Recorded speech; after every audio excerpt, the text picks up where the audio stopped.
Bueno, en este curso he hablado de la relación entre tecnología y sociedad, focalizándome en algunos errores de planteamiento y proponiendo una solución.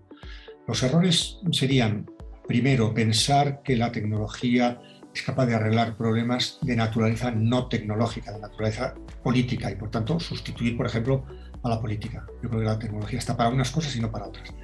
Lo segundo, pensar que la tecnología es neutral y que simplemente depende de que unos usen las armas para cazar y otros las usen para matar a semejantes, ¿no?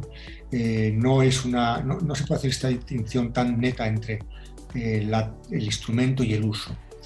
En tercer lugar, la idea de que la tecnología determina absolutamente nuestra vida, de manera que no podemos tener ningún margen de opción, de regulación, de libertad.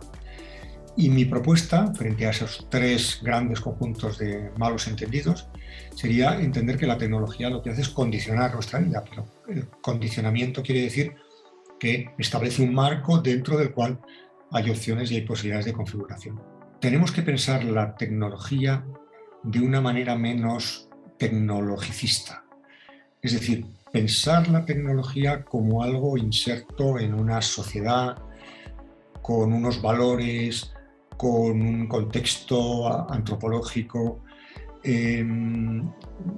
Podríamos ir a una sociedad que tuviera un gran desarrollo tecnológico y un analfabetismo en relación con el modo como esa tecnología se integra en una sociedad de una manera equilibrada y justa, ¿no?